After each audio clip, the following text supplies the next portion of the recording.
You need a really thick skin when you're trying Sure. to sell a new tech product into a market that doesn't know who you are. I love that approach, and we preach it internally with our clients as well. Operating in a cold market is very different to operating with a network who knows you already.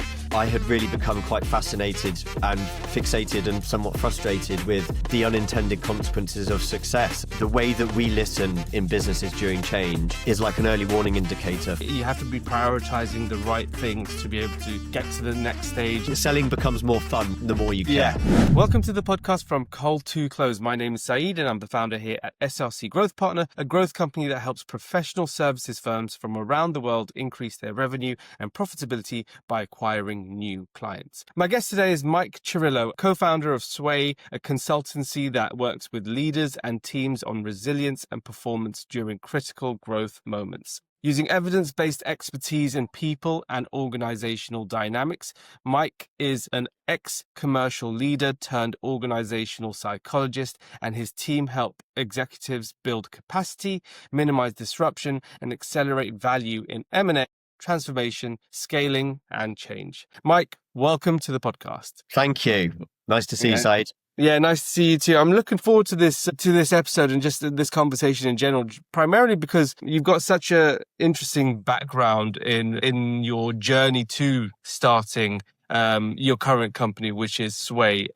But before we jump into your journey and everything like that, maybe you could share a little bit more for our viewers and listeners about who you are and how you got to where you are today. Sure, no problem. So, essentially, I'm a lapsed salesperson. The first job I had out of university was at Bloomberg, which is a really nice soft landing into the world of sales. They've got an incredible product and obviously an amazing brand. And so I had a really lovely time there selling their financial software. But ultimately, over the course of like 5, 6, 7 years, realized that, Bloomberg was such a well-oiled machine that, my input and impact in the business didn't really matter. And I was searching for a sense of purpose, I suppose. So I left at the end of my 20s. I did a bit of traveling. When I came back, I actually went and worked in the charity sector for a little bit. And then sort of gravitated back towards, financial software a little bit because I really wanted to be part of something that I could build or help build. And I met a really great founder who had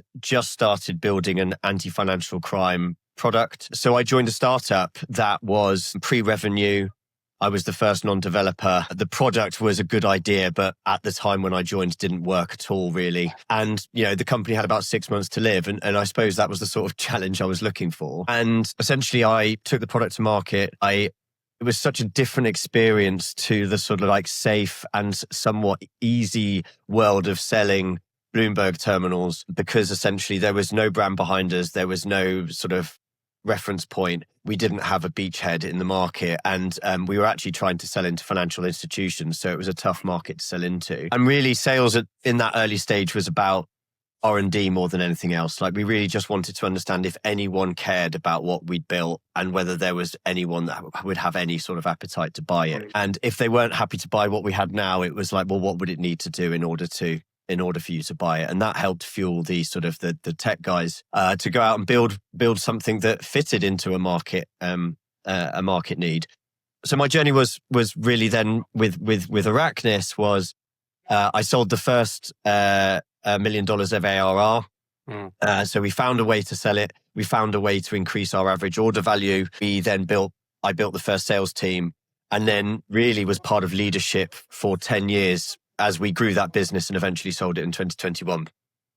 Incredible. I always think the journey for someone to go from a cushy corporate job, right, into the world of startup mania, right? And that's the journey that you took. Talk to me more about the journey for you to take the business from 0 to $1 million, because as you said, it's a challenge. You had 6 months of runway. There's no guarantees of anything, and you're going in. And then you made it all the way to $1 million in revenue, which is no small feat, especially for a software company. That takes a monumental effort.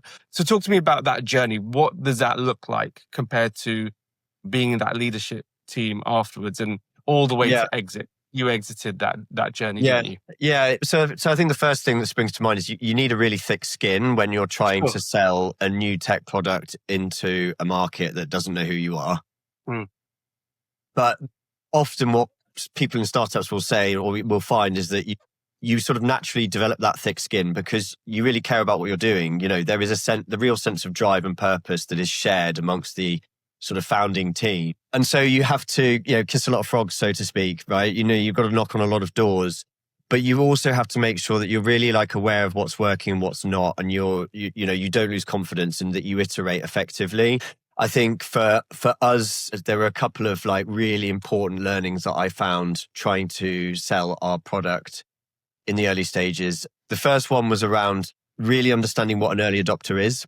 So, people talk about ideal customer profile, when you're thinking about the market for your product. And I really think we landed on the idea of ideal character profile as much as ideal customer profile. And what I mean by that is, you really want to find the people that are willing to take a bit of a risk, are interested in innovation, are motivated in their own role and what it might lead them to achieve in terms of, career progression, to basically jump on a train, early without knowing exactly to which station it's going, so to speak. So, there are people that will buy an Apple Watch the moment the Apple Watch is released, even though it's probably not going to be the best version of that Apple Watch, right? And because we were selling into Tier-1 banks in a highly regulated market and in a space that was changing, I found that it was really important to try and find the people that actually wanted to innovate inside their own bank rather than just like sort of tread the boards or like, wait for retirement, which is probably a bit of a mean thing to say. But, and so looking people in the eye and feeling like that you were playing on a level playing field. I think sometimes people in sales often feel like there's like some sort of like difference in the power dynamic because you're trying to get someone to buy something from you.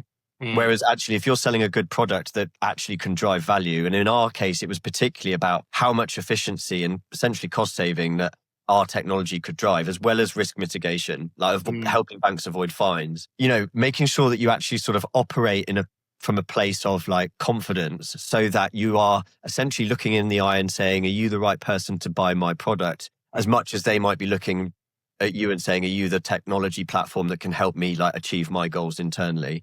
And finding that connection and finding that moment with the right people and then really listening to them and doing whatever they need and showing them the progress and the willingness to go above and beyond is how you actually sort of build trust for people to take a bit of a punt on you. And then you have to deliver. And then when you deliver, they'll take more of a punt on you. And then you use those as reference points. And so it's core walk run approach, right? But like I said, I think really understanding what an early adopter looks like and concentrating on finding those people through their character, not just their profile was a really big learning for us. Interesting. And in terms of then that first touch point within these organizations, what were your strategies because you're going into Tier-1 banks and large organizations that have been around. What were the strategies of being able to go in and start that conversation and get them in? Was it cold calling? Was it cold email? Was it what was when you? Yeah.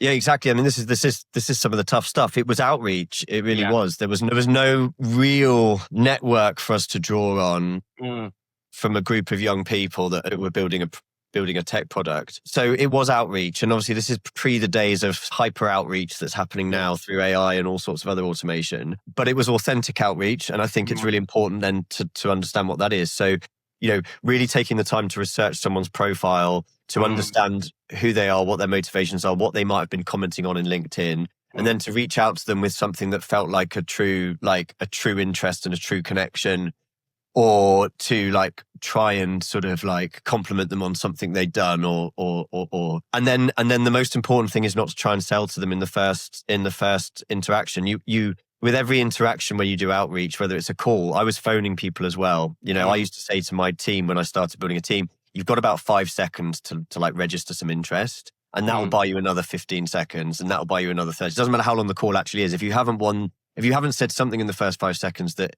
is of any sort of interest, they're not listening. And I think the key for us was to ask for advice. So when I mean not selling, it's like, there is that saying, if you want money, ask for advice. And if you want advice, ask for money.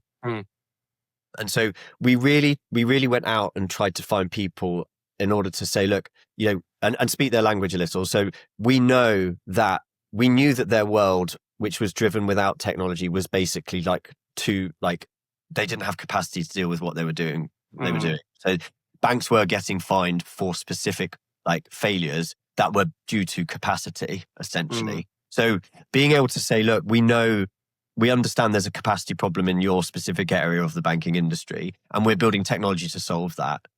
Like, and then following up by saying, like, not by saying, we just want to understand if you're interested in giving us some advice about how that might look, rather than can I meet you to show you? And so asking for advice is essentially playing to people's expertise, and people are happy to share that because it gives them social reward.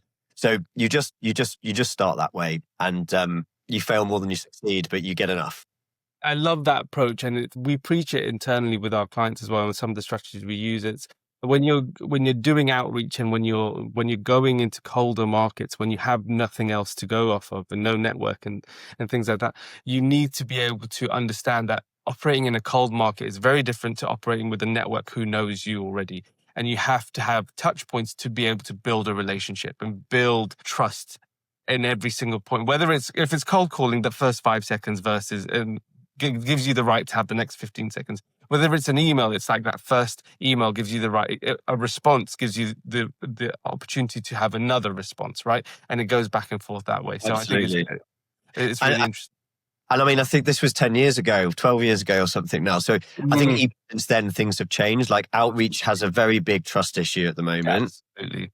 Because of just how easy it is to automate it and like spam the world, essentially. Yeah. And so I think attention spans for outreach are just like at an all-time low. Yeah. That does make it hard. And obviously buyers often can find out a lot of information about what they're buying. I still think there's a place for outreach, but it has to be hyper, sort of super authentic, basically, and really targeted and soft, basically. Absolutely. Yeah. Soft is definitely very key, hyper targeted and soft.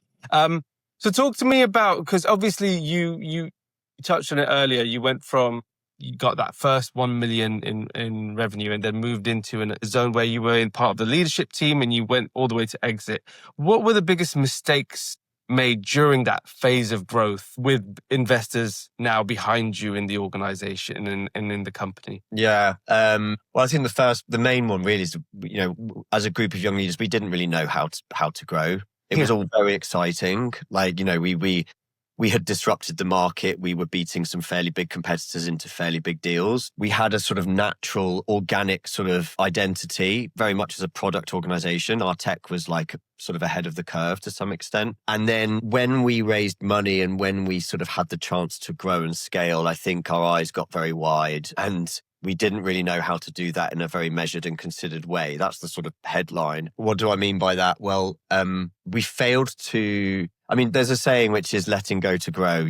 Like it's important to let go to grow. And I think that's true to some extent. You have to let go. What got you here won't necessarily get you there. But I think we really over-indexed that thought. And we forgot to hold on to the things that precisely had got us to where we were and had got us into the bigger deals and had built that trust. And the biggest one that springs to mind is that sort of we walked into a world where we went from being a product-led organization to a sales-led organization because, we didn't really have product market fit. But what we had done is we had found a way to consultatively sell our way into some big deals and deliver value to like Tier-1 banks. And they were really great reference points. But that had happened through a lot of like grit and, effort and collective spirit across sales and product and a shared sense of sort of understanding of what we needed to do.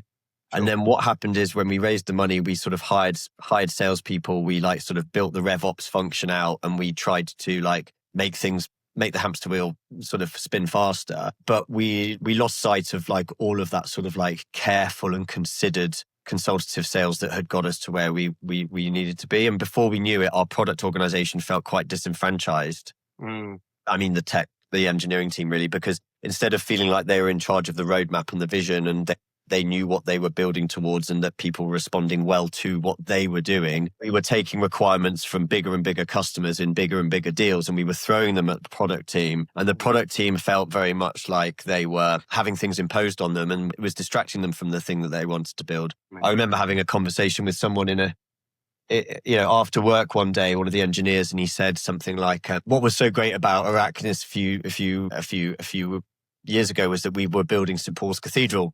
We felt like we were building St. Paul's Cathedral, but now we feel like we're putting bricks in a wall. But then you couldn't see where it was all heading. And I think in some ways, of course, you have to do that, but you need to make sure you lead in a way that's you're sort of inclusive, and you build a narrative for the whole business about why it's important to drive revenue and how that can actually feed back into a product organization to build more things.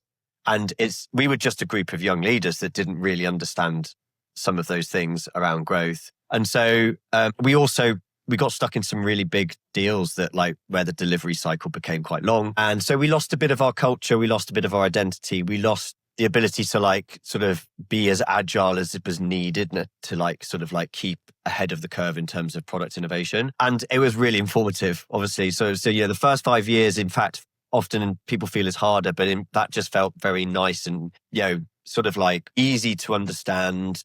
And the second 5 years got complex, essentially. Sure. And was still ultimately successful, but we learned a lot from it. Absolutely. And you obviously had a successful exit at the end of it over that 10-year journey. But I want to jump into what you're doing at the moment at Sway, because you went from an exit at a software company and a successful exit, and then you turned into an organisational psychologist, helping businesses and leaders understand, very similar to, I imagine, what you've just explained there, where there was a culture shift in different phases of the business, and how to manage that and how to deal with that and what it is. So talk to me more about your approach at Sway, what you're currently doing to help businesses with organizational psychology. Yeah, sure, of course. And you're right, that the motivation for moving into organizational psychology was driven by my experiences with that 10-year journey, which I'm just incredibly grateful for. But yes, as I reflected in our post-exit sort of situation, I realized that I had really become quite fascinated and fixated and somewhat frustrated with, the unintended consequences of success, essentially, and growth. And I had the opportunity, because of the fact that we had an exit, to probably for the last time in my life, right, to sort of go and learn something new. And so I went and studied organizational psychology at LSE. On that course, I met someone who had similar views on, let's say, these unintended consequences of growth, but came at it from a head of people perspective. So I'm sort of ex-commercial leader. My co-founder, Marina, is ex-people leader.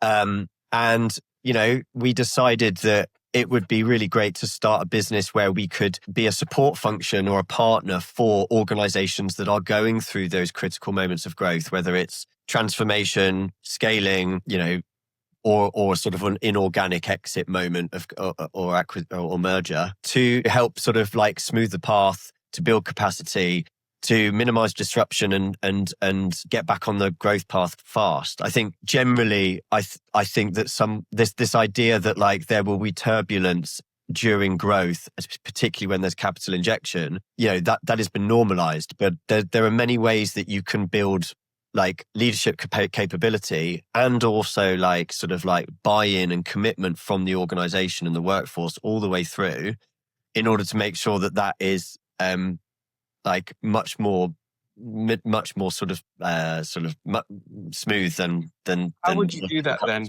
How would you make it smooth in that transition? Well, okay. So to give you a specific example, we worked with a business last year that was 350 people, privately owned company in the US, extremely strong culture. Some people have been there 30 years. They were all very proud of the organization and what it actually does. And the family that owned the business came to us and they said, we're actually going to sell this company into private equity, and we're really worried about the emotional fallout for the whole business, because there was this collective sense of identity in the business, and they're very worried about what was going to happen when a transition to new ownership occurred, particularly when there was transition was to something that was completely different from a family that everybody knew. So we were brought in to spend time with the leadership to prepare them for the disruption that was to come, and to think through how they could lead with conscience during that time.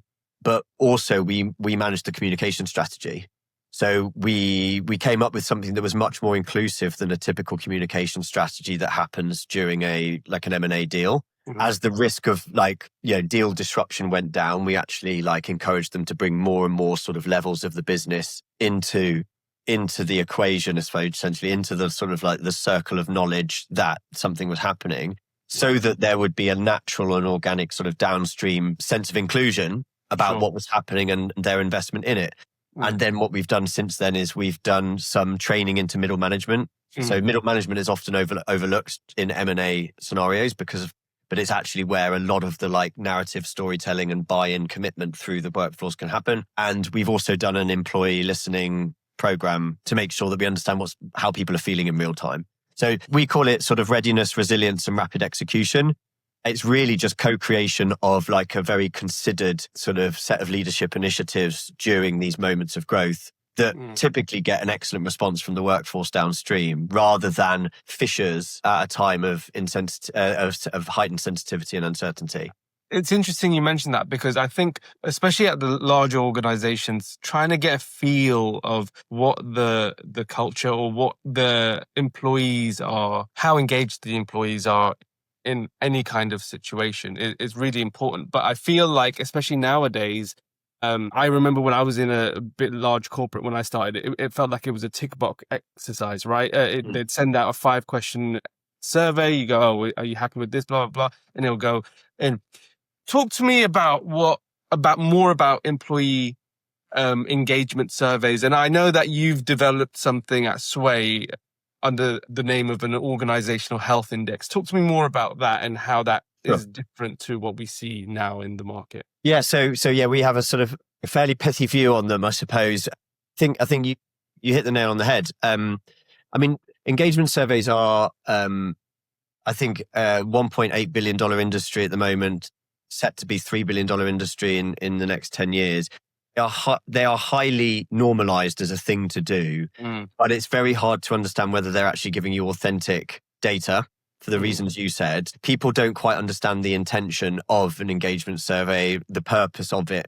There is skepticism, particularly in large organizations. But the thing that we feel is the sort of one of the biggest downsides to them is the fact that they are very much a lagging indicator of how people are feeling. So when you ask someone whether they're engaged or not, the answer to whether they're engaged or not will be these sort of aggregation of a number of things that will have happened in their employment over the last 12 months that will have led them to a perception that they have at this moment in time. So it's like a post-match analysis. It's telling you, it's helping you understand what has happened in a business. If you think about what's happening, but workplaces generally, change is continuous now, right? Organizations are changing all the time. In social science, we talk about organizational climate, which is a bit akin to the weather. It means it's changing all the time, right? How people are feeling, what's happening in a business, economic up cycles and down cycles, new leadership. There are all sorts of factors that can be affecting the climate of a business at any one point in time. And so to some extent, we see, therefore, engagement surveys as a bit suboptimal in any moment. But if you talk about specific moments of change, such as a transformation project or when everybody knows that there is the balls are up in the air, so to speak, and the workforce is trying to make its mind up about what it means for them, what it means for the business, what their new normal looks like, then to have something that tells you 12 months later how people felt at the time, it doesn't allow you to react in the moment. It doesn't allow you to make the small and easy wins that will actually make effective change happen quickly. And so, what we believe in and what we have done for this company is we've used our understanding of exactly what tends to happen psychologically and from an organizational dynamics point of view in businesses during those integration phases after an acquisition, for example. We've used those to measure people's emotions in the moment, almost like a real-time listening device, right? Or central nervous system. We've had leadership buy-in in order to really sort of stress the importance of this. So we've had an 80% participation rate, which is a lot higher than you'd normally get. And you've got this idea that people really understand that this is about them showing their voice at a time that's really important for the business in order to understand how to grow well and reach their new growth outcomes. So, our sort of narrative, I suppose, is that the way that we listen in businesses during change is like an early warning indicator it will tell you it will tell you now what your engagement survey is likely to tell you in 12 months' time. But it also has the double effect of allowing leadership to react and show inclusive, considered, like sort of easy win and important changes like quickly. It's attractive to the investors because it allows you to like think about getting back on the value curve as soon as possible and minimizing the sort of risk of churn. And it organically and authentically like makes people feel included in the process that's happening. So we think we're onto something there, and that's definitely something we're going to be sort of taking to the world a bit more aggressively from now, because Sway's a year and a bit old, but this work's gone down really well, both with the company we've done it with and their investor. And we think that engagement surveys need to happen a little bit more dynamically, let's say. Yeah. No, it makes a lot of sense. And it's essentially getting a temperature check at the key moments that you would want in any kind of larger organization. And the way I look at it is, in small business, when you've got 10 people, 20 people, 50 people to think about, it's much easier than an organization with 350,000, where it's very difficult to be able to understand what's going on in the business, in the company, from a people dynamics. It makes perfect sense to be able to look at things in real time rather than going at them, as you said, post-match analysis angle, and then finding out after the fact that 90% or 60% of your employment base is disillusioned Absolutely. And these things self-perpetuate. So if you set the tone, that you want to listen authentically to how people are feeling right now, you might have to start with one survey, and then but you can create something that's very organic, particularly if you combine it with the sort of, like I said, the middle management training we're doing around relational leadership, how to like build that bond and create psychological safety in your sort of like in the sort of relationships you have with your team. Then before long, you should get to a point where employee voice is not something that has to be asked for at certain times, but is something that naturally flows up and down through the business. So we're starting to see that happen because people have seen that the leadership really do want to hear. So that gets rid of that thing that you talked about, which was the tick box exercise. We're actively moving away from that and into something where people feel they have agency to speak up if they see something that can be improved, because they know that, ultimately the growth objectives for the business are in everyone's interest now, not something that like, a few people will get wealthy from and everyone else will suffer. Absolutely. It's been such a fascinating conversation, this element, but I have to jump into our next section due to time. Our next section is called The Entrepreneur's Room, and it's a series of questions we like to ask all of our guests to give our viewers and listeners an opportunity to understand how business owners and business leaders think and operate when running their business. So the first question I'd like to ask at this stage of the podcast for everyone is, how are you currently spending your days as the lead of a business? Well, interesting. So right now, I'm focusing as much as possible on business development, let's say. So my co-founder and I, we're obviously very interested in the field we operate in, organisational psychology.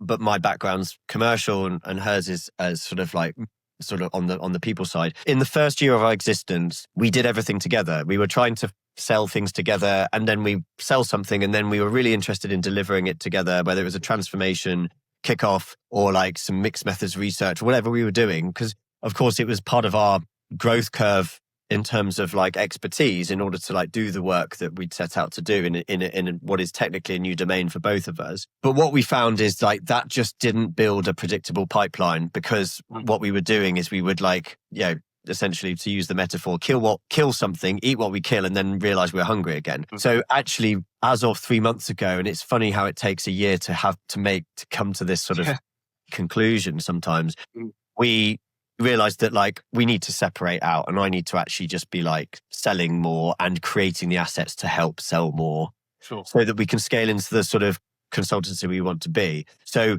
I'm doing all the things that actually we talked about at the beginning of the podcast, around the same sort of thing that I was doing 12 years ago with the tech startup. I'm building sales assets. I'm asking people for advice. I'm trying to raise awareness about what we do, and I'm pulling on threads essentially. So yeah, it feels like going back in time a little bit, but there's a big difference. an even bigger difference, which is, I suppose, like I said before, when I sold at Bloomberg, it was like easy, but I didn't feel that sense of purpose.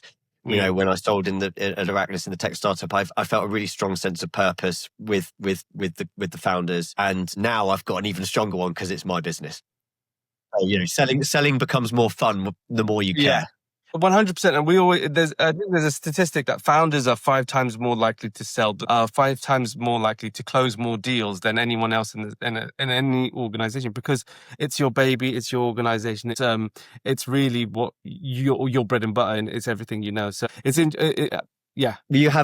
I've got some interesting views on it. I mean, yes, you also have gravitas, right? People respond to the idea that someone has basically gone out there and founded something. So you have gravitas, but the counterpoint to that, by the way, back into, because I do sales coaching and advisory as well, is that one of the things that's really hard is for founders to exit founder sales at that point. So when you get to a point of growth where you have to build your first sales team, making that first sales hire well is really important. And again, that comes back to a character thing. You can't just go and get any salesperson, because the playing field is all like muddy and full of holes, and you haven't got any boots. So you've got to find people that are really interested in sort of rolling their sleeves up at that point. Absolutely. In terms of then, obviously you're a year and a bit into the organization. What are the most important metrics for you when running the business? Good question. I would say, I mean, we do billable work. So understanding our billables, like our incomings, is just the most important thing. And it doesn't get that much more complicated than that at this stage. We're sort of average at it at this stage. How much are we bringing in? How much do we need to bring in? How can we forecast this? We haven't gone into many more metrics than that. I know how to do that, but I think at this stage, particularly because it's a consultancy, and particularly because we rely on mostly the two of us. We do have a freelancer, and we do have a network of people we use. What we need to do now is basically like put ourselves under enough strain so that we can reliably hire someone, like more people.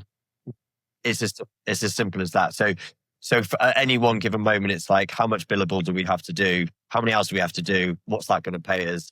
And like, how do we get that up? Basically, some of the work we do is obviously slightly different and fixed fee, but we always convert it so that you can sort of work out what our capacity looks like. So I don't necessarily have a great answer for that at this stage. I would say my answer, I suppose, is that we don't see metrics as today's problem. Makes a lot of sense, though. At this stage of the business, you have to be prioritizing the right things to be able to get to the next stage, and then the next stage, and the next stage. So absolutely.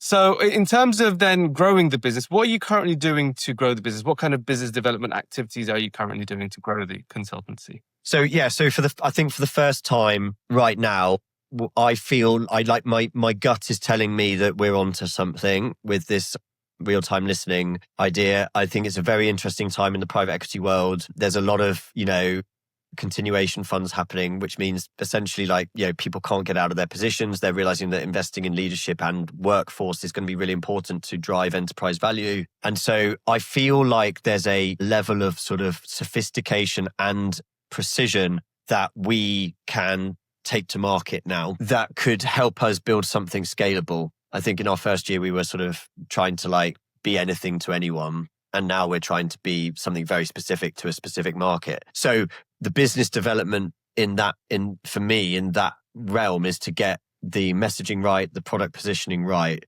to validate our thoughts. That's the most important thing. So what I'm doing more than anything at the moment is speaking to a lot of people, either in the private equity space or growth equity space type of thing, or private capital markets, or who are heads of people in large companies, and really understand what they think about engagement surveys, whether they think things could be improved. I am working with some people in tech to understand how we could create a sort of a prototype for this from a tech perspective. And then I think the final thing is working out what an entry-level product looks like, because for us, going down this road feels very good and potentially lucrative, but the sales cycle is inevitably going to be quite long, because making a name for yourself in a space where people are very intelligent and, there are established players, I suppose, and we have a slightly different message, is going to take some time, like it did with the tech company. And so I think really just making sure that I've got an offering that people can maybe find a way to just go for when I find my early adopters is important. So it's a combination of like sort of scrappy growth marketing, scrappy sort of outreach and product positioning. And my strong bias is the more conversations you have, the more you'll find something that works, So I'm not trying to perfect it before I talk to people. I'm trying to talk to people in order to perfect it. As you said earlier, ask for advice, and you'll get money, which makes perfect sense. Mike, it's been a fantastic conversation, very fascinating, and I thank you for sharing your insights. I like to end every single podcast with the same question, and that is, if you had a magic wand you could wave to solve one business problem, what would that be? One of my business problems. Hang on, I'm going to think about this. I mean, there's obviously easy answers, which is I would want to know how I'm trying to find an answer that's better than just like selling the first 10 deals with the repeatable product offering. If you could put me on the other side of that, if you could put me on the other side of, yes, your idea has been validated and people have paid for it, and now you just have to turn the dials. That is actually it. Like, I think I feel good. I feel very confident that can happen, but like I would rather be on the other side of it. So base camp, let's call it get me to base camp. I can see it. I've still got to climb the mountain. Yeah. Makes sense. And it's always a difficult journey at the start, but it's always worthwhile, especially when you make it. When you hit that base camp point, it's like, look at how far we've come already. And there's a lot more to go. Mike, it's been an absolute pleasure having you on the podcast. For all those out there that might want to reach out to you, speak to you, contact you, where would they go? How would they find you? Great. Well, I mean, I guess go to our website and there's a contact us page. Our website is www.swayatwork.co, or just email me at mike@swayatwork.co, or find me on LinkedIn. We'll put everything in the show notes anyways. But Great. It's been a pleasure, Mike. Thank you very much. It has been a pleasure, and thanks for the opportunity. Nice to talk to you, Said. Pleasure's mine.